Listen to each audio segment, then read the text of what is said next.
नाही, पण आवाज गर्जना आली पाहिजे. बरोबर? बोला, जोराला आवाज आला पाहिजे. आपल्याजवळ फक्त काढण्यासाठी आवाज आहे, पैसा आपण स्वतः काढायचा नाही, त्याच्या व्यवस्थेच्या कानाखाली काढायचा. बरोबर आहे का? आपला जो प्रश्न आहे हा प्रश्न आपल्या सर्वांना माहिती आहे. ताई, आम्ही दर महिन्याला पैसे भरले. पहिले 417 भरले दरमहा 1995 मध्ये. 2000 पासून तर पैशांची किंमत खूप होती. 2000 मध्ये 541 14 पासून आम्ही 1250 रुपये भरतो दर महिन्यात. एवढे पैसे भरले, त्याचं जर आपण गणित केलं व्हॅल्युएशनच्या नुसार, तर आज प्रत्येकाच्या सरकारकडे 20 लाख रुपये जमा आहेत. पैशाचं नका म्हणून, कालचं सोनं आज 2.25 लाखावर गेलं. पैशाची व्हॅल्यू कमी जास्त कशामुळे होते, त्याचं व्हॅल्युएशन कसं काढायचं जर पाहिलं तर तुमच्या सगळ्यांच्या सरकारकडे 20 लाख रुपये जमा आहेत.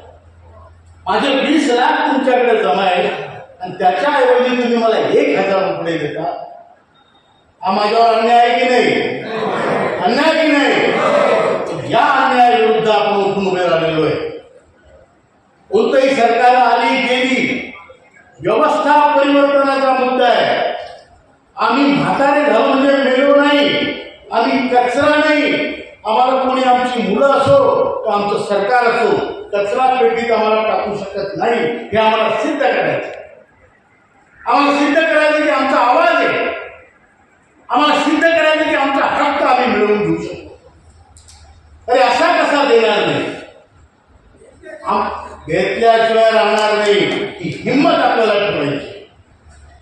आज अमरावतीत तुम्ही एवढी लोक जमली, तुम्हाला सांगतो, तुम्ही एवढेच नाहीये, संपूर्ण देश आज ज्येष्ठ नागरिक जागृत झाला. मला एक सुप्रीम कोर्टाचे वकील भेटले, त्यांचं नाव होतं मुकेश जिंगियानी. त्यांनी मला दिल्लीला भेटले ते, आणि ते म्हणाले, राऊत साहेब, माझी खूप दिवसाची तुम्हाला भेटायची इच्छा होती. 86 वर्षाचे माणसं, तुमचं गोरेपान घ्यायचे, त्यांचे केस पांढरे वगैरे, आणि खूप चांगला माणूस. म्हटलं, मला कशाला भेटायची इच्छा? तुमची संघटनेबद्दल आम्ही ऐकतो, पाहतो, सोशल मीडियावर पाहतो. त्यांनी सांगितलं, तुम्हाला माहिती आहे का, तुमची संघटना जगातली ज्येष्ठ नागरिकांची सगळ्यात मोठी संघटना. तुम्ही एकटे आहे का? एकटे आहे का? एकटेच आहे. तिथं बायका सोबत आलेल्या असतात. बरोबर आहे की नाही? त्यांचं ऐकतात. हातवर 4 लोकांच्या बायका त्यांचं ऐकतात. पुढच्या वेळेस येताना त्या 4 बायका तरी वाटल्या पाहिजे. बरोबर आहे?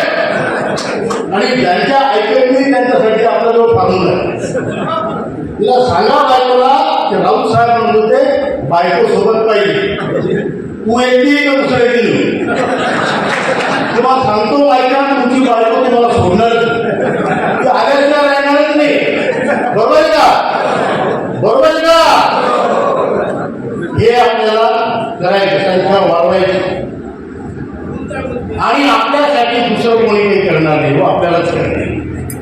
आमच्या पुसलकर साहेबांनी बरोबर सांगितलं, आमदार खासदाराच्या पेन्शनी वाढतात, 2दारी 4दारी 4 पेन्शनी वाढतात. पण आपल्याला आपलं मिळवणं आहे. आपली पेन्शन वाढवायला फक्त आपणच कारणीभूत करणार, बाकी कोणाला तुमच्याशी काही घेणं नाही. स्वतःच्या शिंगानं माती उकरावं ते भाऊ. बरोबर आहे का? आणि ती माती आपण उकरणार आहे. जसं अंगावर येईल तसं शिंगावर घेणार आहे. व्यवस्था असो, सरकार असो, ती काही असो, ज्येष्ठ नागरिकांचा या देशात मान सन्मान ठेवला झाला पाहिजे, यासाठी आपण प्रयत्न करतो. इलेक्शन येतं, आम्हाला ओलांडून जातात. कोणी विचारत नाही तुम्हाला, करू नाही, कारण 3 ते 5 घेणे नसतात. बरोबर आहे? आणि म्हाताऱ्या लोकांच्या लाखाने तरी पाया पडत नाही.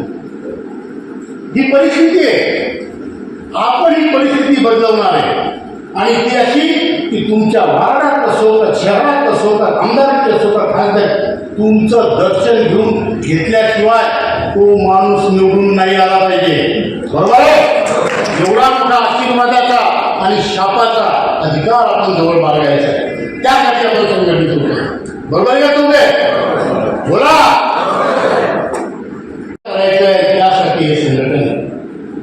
आज आपल्या पेन्शनचा लढा कोकणकर दादांनी सांगितल्याप्रमाणे अगदी शेवटच्या टप्प्यात येऊन ठेपलेला आहे आणि पुढच्या येत्या 1-2 महिन्यात आपल्या पेन्शनचं काम होईल हे निश्चित आहे. तसे संकेत आहे. आता संकेत काय? जी बीजेपी 3,000 BMS बीजेपीचा कामगार पक्ष 3,000 रुपये मागत होते. त्यांना आपण शिव्या घातल्या. मी स्वतः बोललो त्यांच्याशी की हे बरोबर नाही. अरे तुम्ही लोकांना मातीत का घालता? तो पैसा काय तुमच्या बापाचा आहे? तो आमच्या बापाचा नाही, आमचा पैसा आहे. बरोबर आहे. जर सरकार आणि पंतप्रधान आम्हाला वचन देतात की हे झालं पाहिजे, 7,500 मागे रक्कम मिळायला पाहिजे. अर्थमंत्री म्हणतात BMSच्या बापाला काय झालं? त्यांनी 3,000 म्हटलं. आता त्यांनी 7,500 महागाई भत्ता म्हणायला सुरुवात केली. कारण कुठून तरी त्यांनी तो वास काढला. बरोबर आहे. आणि ते काढलं. आता आम्ही आंदोलन करणार म्हणतात 7,500 महागाई भत्ता. म्हणजे त्यांना काय करायचं? हाड्या बसायची, डाग तुटायची, असं सारखे करायचं. करू नये. आपल्याला लवकरच बोलवण्यात येईल. आपलं काम होणार म्हणजे होणार, 100% होणार, लवकर होणार. पण केवळ मागून काहीच मिळत नाही. संघर्षाशिवाय आपल्याला इलाज नाही. गरीब माणसाला बाबासाहेब आंबेडकरांनी एक चांगली शिकवण देऊन दिली. शिका, संघटित व्हा, संघर्ष करा.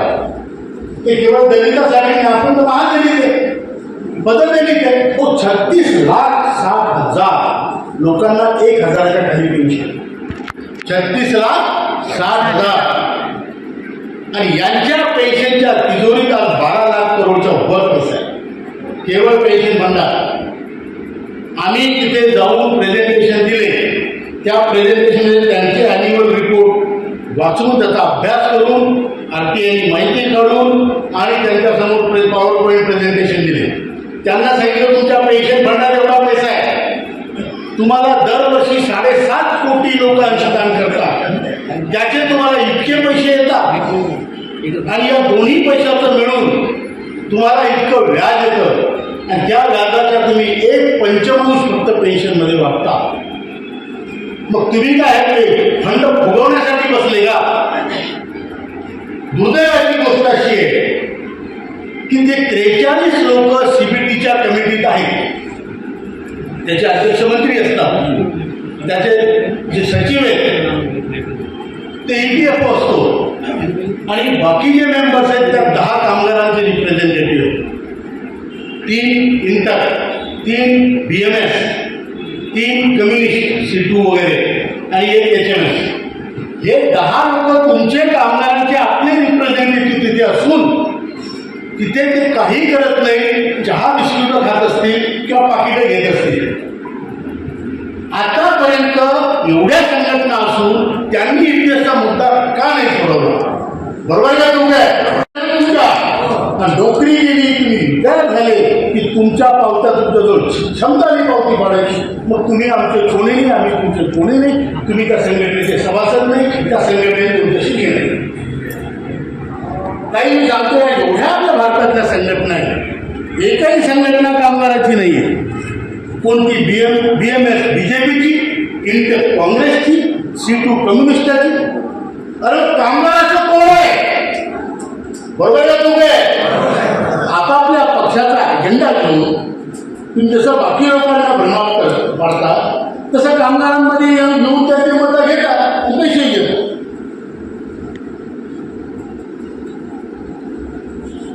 म्हणून आपल्याला आपला स्वतःचा अभिमान जर जपायचा असेल, आपलं अस्तित्व आपल्या घरात टिकवायचं असेल, आपल्या समाजात टिकवायचं असेल तर या संघटनेशिवाय आपल्याला कोणालाही पर्याय नाही. आज काय हा केवळ पैशाचा लढा नाही आहे. मी तुम्हाला सांगतो, हा लढा आमच्या अस्तित्वाचा स्वाभिमानाचा आहे. आज 50,000 रुपये जो माणूस घरात पगार घेऊन येत होता, त्याच्या घरात त्याला पहिले वरण भात, तुपाची डाळ, पहिलं जेवण कारभारी, घराला कारभारी राहिली नाही, त्या घराचं पितृत्व होता, दातृत्व होता, कर्तृत्व होतं. आज त्या माणसाला 1000 रुपये तुम्ही देता, त्या माणसाला त्या घरात तुम्ही बाबा म्हणायला तयार नाही. त्या सुनेला समोर भांडं आपटलं, ताट आपटलं, ते म्हणायची हिंमत नाही की सुनबाई हे घर माझं आहे, नाही म्हणायची हिंमत. बरोबर आहे का? बोला. स्वतःच्या घरात स्वतःच्या अवलादी समोर जर आम्हाला रोज अपमानित व्हावं लागत असेल तर अशा सिस्टमचा धिक्कार करून एकत्र येऊन आमचं स्वाभिमान मिळवून पण करू. बरोबर आहे का? इथे मी राजकीय मत मागायला नाही आलो, तुमचं मत तुम्हाला त्या एक सांगायला आलो. आपण लाचा होऊन जगायचं नसतं. आज आमची किंमत पूर्ण घर झाडून घेतल्यावर तो झाडून दरवाजाच्या मागे उलटा ठेवला, ही किंमत आहे. पोत्रा करून घेतला, चाकला निचडून त्या तारावर टाकला, ही किंमत आहे. वरून पुढे माझ्या पोत्रा इथे चांगला दिसत नाही, वृद्धाश्रमात पाठवा म्हणतात. बरोबर आहे. आम्ही आदरणीय निर्मला सीतारामनजींना 3 वेळा आपल्या बैठकीत आहे. त्यांना आपण सांगितलं की मॅडम, त्यांनी ते म्हणाले आम्ही सरकारी लोकांना पेन्शन देतो, त्यांना 18.5% UPS आम्ही टाकतो, कारण ते आमचा सरकारचे एम्प्लॉईज. मग त्यांना आपण म्हटलं श्रमयोगी मानधन योजनेमध्ये तुम्ही 100% अनुदान देता, मी 100 भरले की सरकार 100 भरतं, ते कशाचं भरोसा? तुम्ही हे फुकट वाटता. अमुक बहीण, लाडकी बहीण, लाडका भाऊ, ज्याचं काम पडलं तो लाड. बरोबर आहे. हे सगळं करता आणि आमचे पैसे असून आम्हाला घडवता, आम्हाला फक्त 1.16 देता, ते फक्त ॲडमिनिस्ट्रेटिव्ह एक्सपेंडिचरसाठी आहे. मग आम्ही का तुमचे सावत्र लागतो का? मॅडम, हम आपके सौतेले लगते हैं क्या? हम भारत माता के सौतेले पुत्र आहे क्या? हे आम्ही त्यांना विचारलं आणि त्यांना आम्ही इलाज सांगितलं. प्रत्येक वेळेस आम्ही प्रॉब्लेम घेऊन जात नाही, एवढं असा कसा देतो हे म्हणत नाही. आम्ही एक प्रॉब्लेम घेऊन गेलो, 4 सोल्युशन घेऊन जातो. पैसा कसा उभा करायचा आम्ही सांगतो. आम्ही निर्मलाजींना म्हटलं हम पढ़ाते हैं पैसा, इसको दुनिया का विश्व का सबसे नंबर 1 फंड बनाएंगे. बोले आप क्या दे सकते हैं? हम अरे हा फंड दिला तुम्ही, तुम्हाला कुणी दिला? आपण दिला. बरोबर आहे का? बोला. सावकाराला मागताना आपलेच पैसे असल्यावर लाज नाही वाटायला पाहिजे. बरोबर आहे? बरोबर आहे का? ते आपण केलं, त्यांना सांगितलं, त्यांनी मान्य केलं. पहिले भारत सरकार काही द्यायला तयार नव्हती, आता त्यांनी म्हटलं हम आपको मदत करेल. फार मोठी गोष्ट झालेली आहे. आपण श्रममंत्री 4 बदलले, 4ही श्रममंत्र्यापुढे आम्ही कमीत कमी 50-60 वेळ भेटलो असतो, पॉवर पॉईंट प्रेझेंटेशन केले असेल. त्याच्यानंतर आपण पंतप्रधानांना 2 वेळ भेटलो. त्यांनी पूर्ण ऐकून घेतलं. त्यांनी सांगितलं डॉक्टर जितेंद्र सिंह जी ये लिख लो, ये करना है. दूसरा सांग बैठो सर ये हुआ नहीं, बोले इसमें टाइम लगता है, फाइलें है, मुँह होती है, ब्यूरोक्रेसी जब होती है, वो मेरे पास ही आएगा, मैं करूँगा काम, आपको मैं करूँगा. त्यानंतर ही झाली पॉलिटिकल मीटिंग. पण आपण ब्युरोक्रेसीमध्ये कॅबिनेट सेक्रेटरी भारताचा सगळ्यात मोठा, त्याच्यासमोर प्रेझेंटेशन झालं, ते ॲग्री झाले. फायनान्स सेक्रेटरी, एक्सपेंडिचर सेक्रेटरी, ज्याच्या हाती भारताच्या तिजोऱ्या आहे, आता 5 फेब्रुवारीला त्यांनी स्वतः बोलवलं. आणि आपण आवाज केला की बजेटमध्ये आमचं का काय नाही, बोललं कसं नाही आमच्याबद्दल. तर त्यांनी बोलावून घेतलं, सांगितलं तुमचा विषय मला समजून घेऊया, मी करतो. प्रत्येक स्तरावर नॅशनल एज्युकेशन कमिटी, राष्ट्रीय संघर्ष समितीने आवाज उठवलेला आहे.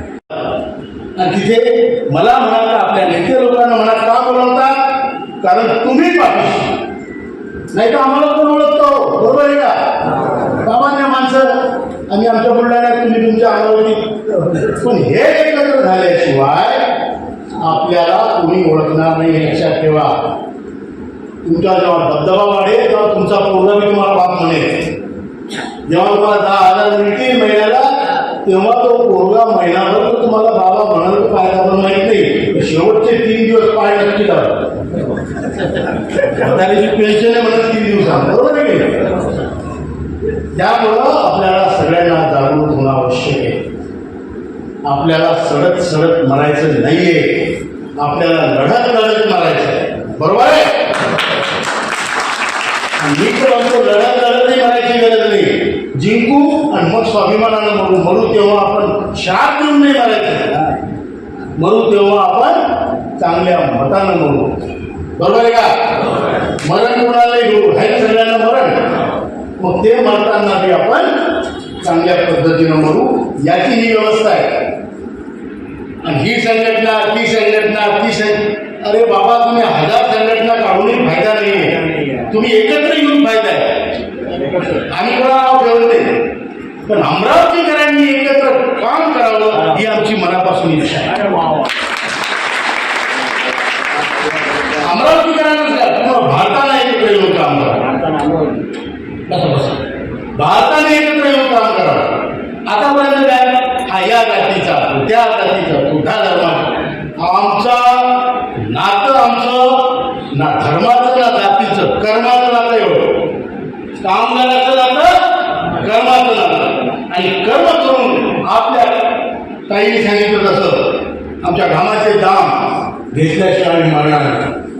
आणि म्हणून आपण आंदोलन ठेवलंय, कारण उतारा लावल्याशिवाय दगड उचलला जातो का?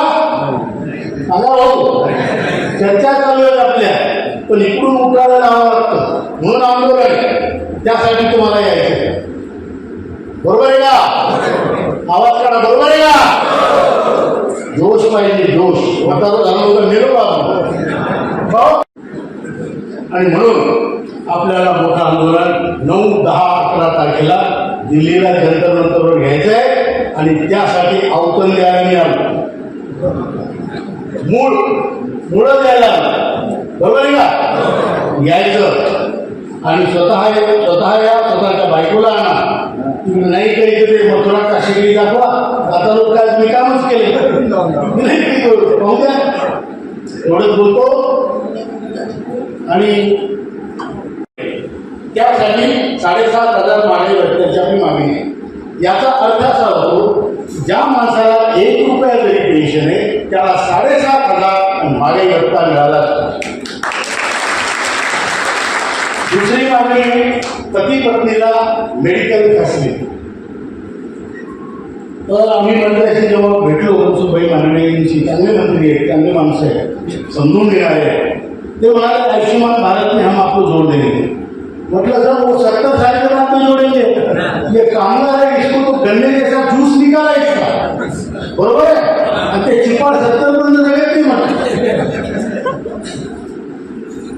म्हणून आम्हाला 58 वर्षापासून मेडिकल फॅसिलिटी पाहिजे, पती पत्नीला मोफत.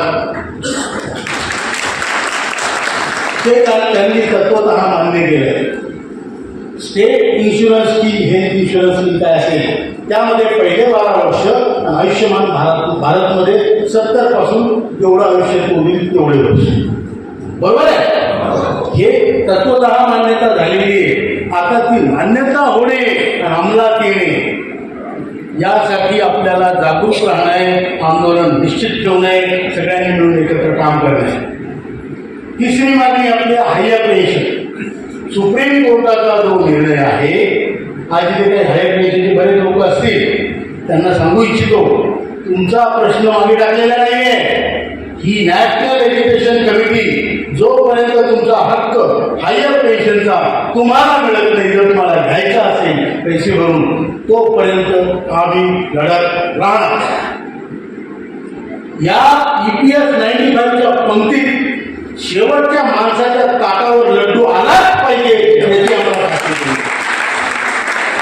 त्यासाठी आपण इथं पैसे गोळा करण्यासाठी नाही. आणि मी तुम्हाला सांगतो, पुष्कळ लोक ताई आम्हाला विचारतात, HMSचे राष्ट्रीय जनरल सेक्रेटरी आहेत हरभजन सिंग सिद्धू, पुढे माणसं 4-5 हजार युनियन त्या रेल्वेच्या जास्त, त्यांच्या ऑफिसमध्ये गेलो, ती उठून उभे राहिले, मला गळ्याशी लावलं. पहिल्यांदाच बहुत सुना बोले आपके बारे में, क्या सुना?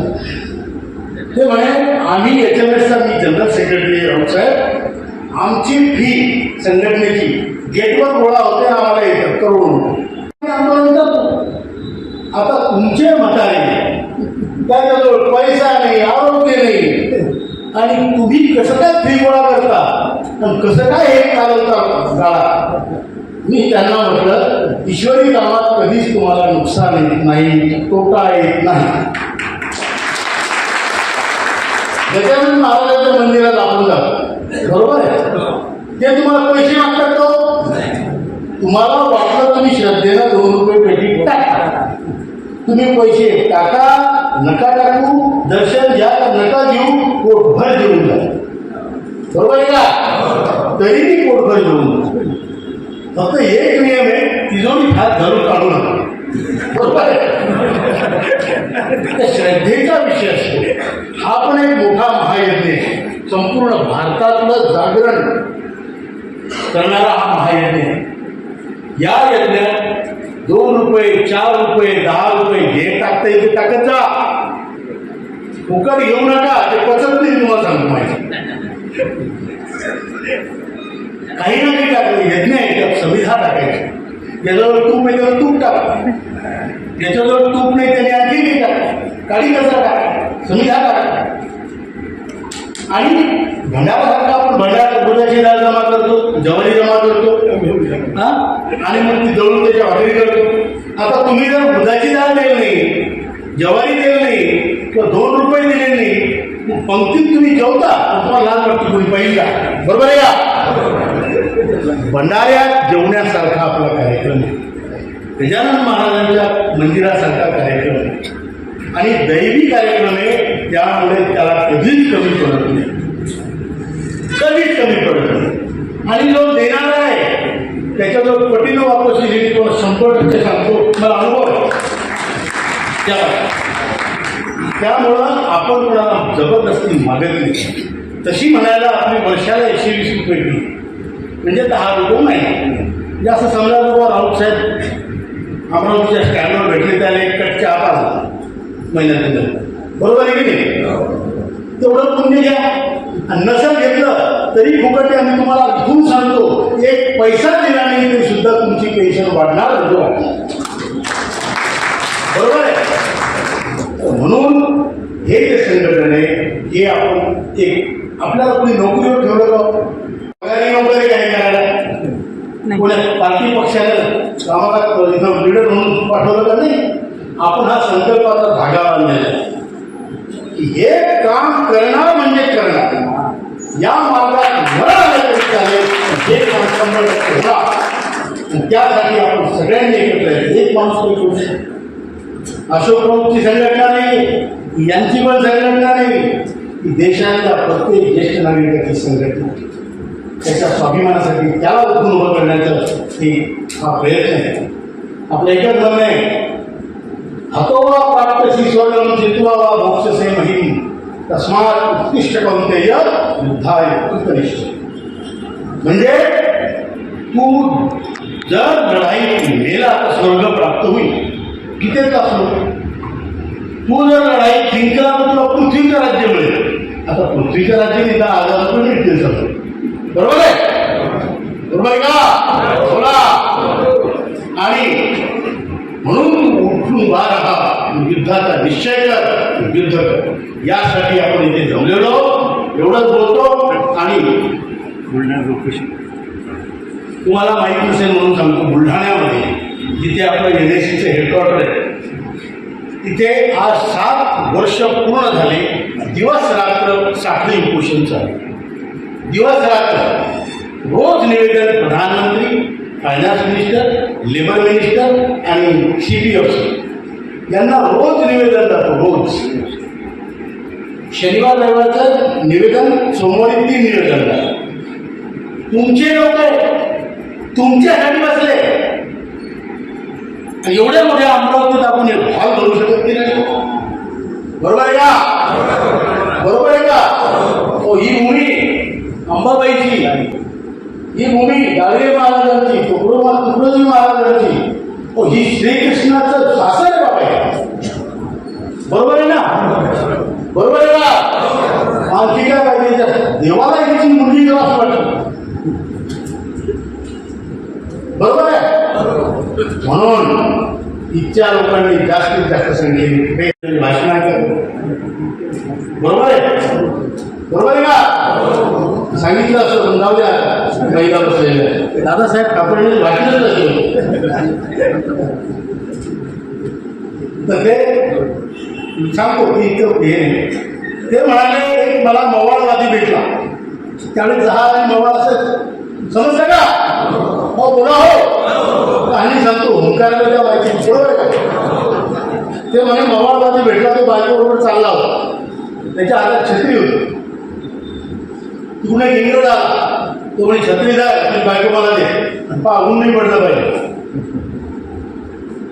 तो म्हणे मी इंग्रजाला फसवलं.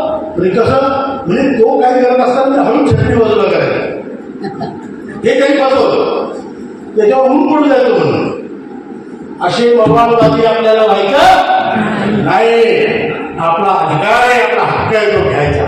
त्यासाठी भिडायचं ही आपली परंपरा आहे, रीत आहे. अंबाबाईच्या रीत आज आपण आंदोलनाचा नारळ आणि युद्धाचा गोंधळ घालायला जमलेलो आहे. एवढंच बोलतो. माझे दोष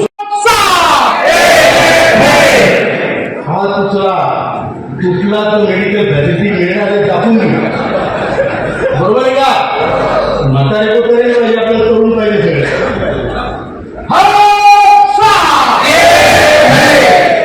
ज्येष्ठ भारत श्रेष्ठ भारत. आपला देश जगातला सगळ्यात ज्येष्ठ आणि श्रेष्ठ देश याचा आपल्याला अभिमान आहे.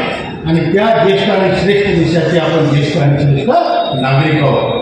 म्हणून आपला नारा आहे ज्येष्ठ भारत श्रेष्ठ भारत. ज्येष्ठ भारत.